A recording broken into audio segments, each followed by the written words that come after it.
Nobody likes a cold call. Not you, not your prospect. And that's exactly why they are so valuable. Picking up that phone can feel like diving into a deep pool of rejection and discomfort. It's never going to be easy, but cold calling is without a doubt the best way to fill your calendar and attract new sales to your business. These days, your competitors are filling people's email inboxes and DMs with messages that are getting ignored. We can use our collective disdain for cold calls to help guide us towards a strategy that's going to put you on top. In this video, I'm going to walk you through my top 5 tips to master cold calling, to make it a little less hard and a whole lot more effective. I cut my teeth in sales by doing cold calling, so this video is going to be packed with value.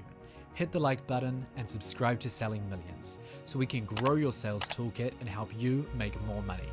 Now let's get into it. How many days this year do you think that you're going to wake up with the desire to do cold calling? There have maybe been 2 days in my entire life where I've woken up without the dread of having to work through a list of numbers on the phones. Most people fail at the first hurdle when it comes to cold calling because they are simply riddled with fear. And that's understandable because rejection sucks and nobody wants it. I've made thousands of calls, booked endless meetings, turned prospects into sales, and even still, I usually have to drag myself through those first 5 calls because I don't want to do them. It usually takes having some kind of positive response, even just being able to get through the pitch, before I'm able to relax a little bit and get as close as I can to enjoying the process of a cold call. Our success in sales is directly related to the number of uncomfortable conversations we're willing to have. And that's exactly why cold calling is such a worthwhile skill. Because just as we did not wake up thinking, gee, I'd love to do cold calling today, most of our potential clients didn't wake up thinking, gosh, I'd love to be prospected today, booked on a meeting and sold XYZ product. That's just not how the world works. But that's exactly why this activity is worth it. It's the very reason why sales can be such a rewarding career and lucrative skill. If you can move past that discomfort, that fear, that negative voice telling you to push off this activity and just do the damn thing. Your best friend in sales is the law of averages. It's a numbers game. Getting more confident and competent on cold calls is about getting runs on the board. You have to repeat it, and with that, you're going to get more natural. You want to know how many cold conversations it takes you to get to the next step in your sales process.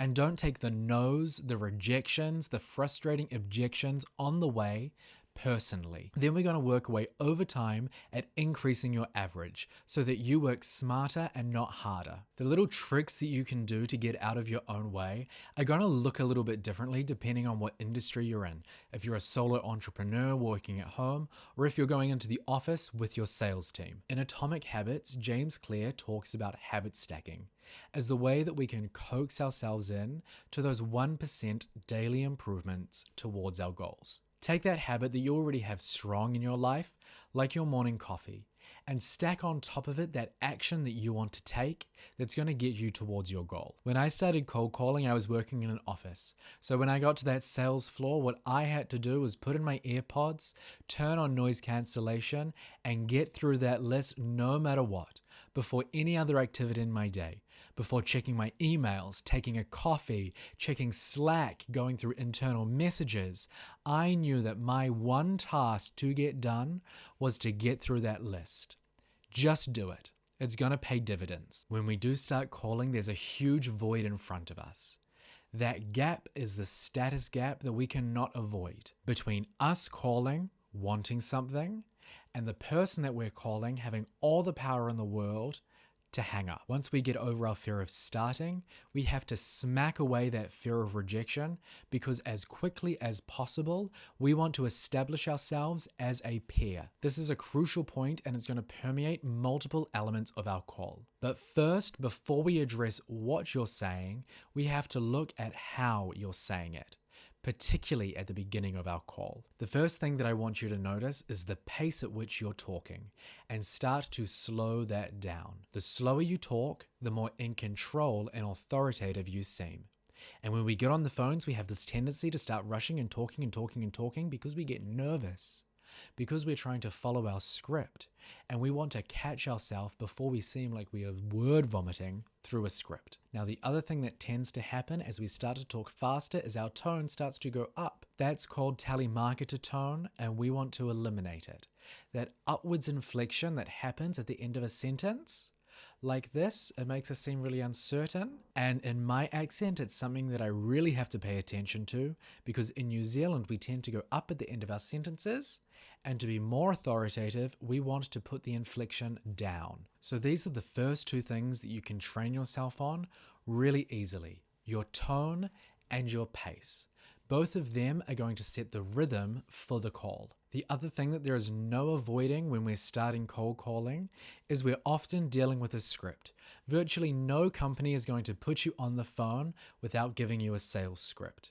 And it's like acquiring a language. We have to go through a process where it's going to feel unnatural, it's going to feel fake, it's going to feel forced, but we have to move through that with repetition. Through repetition, we're going to acquire this new language. We're going to let this script sink into us. We're going to adopt a certain vernacular that feels comfortable for us, that's going to allow us to have more free-flowing conversations. You're going to hear some different trainers out there tell you, just be yourself. And I think that advice is a little bit trite. When you're learning to ride a bike, you don't need to be told to just ride it like yourself. There's a skill gap, and you just need to learn that skill. As I said, it's a numbers game, and the more that you're on the phone, the more you repeat this script, the more you're going to adopt it, absorb it, and make it your own. So don't worry about whether you're being yourself, you're not being yourself, you're seeming natural, you're seeming unnatural. Focus on those things that you can control. You can control your pace and you can control your tone. Most people's call falls apart within the first 60 seconds of the call. They never get to face that first objection. They never get to make the pitch because they sound like every other cold caller that has called them, and people are allergic to it. I want you to put yourself in the shoes of your prospect, especially if you're a really high value client, the kind of prospect that you really want to get a hold of. They're probably receiving dozens of cold callers every single week. And this is where we get into what you are saying. Because most scripts are some variation of, "Hi, this is Joel. I'm calling from Selling Millions. Is now a good time to talk?" And no surprises, no, now is not a good time to talk. It's never a good time to take a call from somebody that you don't know. In fact, most of the time that somebody's going to answer the phone, they're going to expect that you are somebody else. We already know that cold calls suck, so let's use that knowledge to guide us in a different direction. Because this first moment, that little bit of confusion, is where we can take control and power forward. It's very rare these days that you're going to be calling somebody absolutely blind, with no knowledge about how you got their information. It's far more likely that they've ended up on your list based off of your research, a past interaction from your company, or perhaps responding to an advert. In the first parts of the call, you want to move as quickly as possible, from being the stranger that's cold calling them into being that peer and that equal. And the easiest way to do that is by building context for this conversation. You want to address them by their name in a tone that sounds like you're already familiar with them. Front load the bad news that you're a cold caller, and then address why you are calling them specifically. This is going to help them get over the urge of just hanging up immediately, and it might look something like this. "Alex? Hi, this is Alex, right? I just finished reading your post on LinkedIn about how your company's looking at updating your billing processes. My name's Joel, and look, I know that I'm calling you out of the blue on a Tuesday, but do you mind just giving me half a minute and I'll share why I called you specifically, and you can tell me if it's worth having a chat or not." You can use the same structure with people that you're calling based on an advert with information that you've collected. What it's going to do is it's going to set you apart by making your call seem intentional. You're calling this person specifically, and that's going to put you on that equal footing to be seen more as a peer by providing context for your call. You're going to move away from being seen as a telemarketer and instead be somebody who understands a thing or three about what the person you're calling is experiencing and why, in fact, you're an authority on it. Now we start to get into the meaty part of the phone call. And it's crucial to understand at this stage, nobody cares about your features because you've just interrupted their day. What you need to do is identify a pain point that's going to stick out for them. We're going to find ways to sidestep that common response of, no thanks, we've got it all covered, we handle this all internally. Or we've already got that taken care of, we work with X. This is where we want to use customer voice. We want to speak through the lens of what our existing clients are already experiencing. Mind the knowledge of the existing clients and those people that have jumped on a call. Why have they wanted to take a call with you? What problems are they facing? Because they are not going to be unique just to them. You want people to feel like you've been a fly on the wall in the meetings that they're already having. You are inside of their mind and you already understand the problems that they're having before they express them to you. That means getting away from being general. Most people, when they're identifying a problem, are not being specific enough for it to cause any response in that prospect. That's why I call this holding the mirror up to the client. You want to have the kind of specificity that somebody has when they're looking in their own face at the mirror, trying to squeeze out that blocked pore or noticing their crow's feet or their receding hairline. Okay, we want to be specific. You want to point out how frustrating it is to experience this problem. What are those specific tasks that they face this annoyance in? Where are those really sticky points? Where are those failures? Ultimately, where are those insecurities about their current situation? Make it as dangerously specific as possible so that you trigger an emotional response from the person on the other side of the phone that makes them listen to what it is that you have to say. Now, it's even going to be better to be overly specific than to be too general, because this is also about your positioning. It's showing them that you understand the problems that people like them are facing. You become a peer to that person. Instead of being that telemarketer, script follower who's using your marketing department's product features list to guide your call. From Aristotle's rhetoric, we know that we can appeal to logos, pathos, or ethos.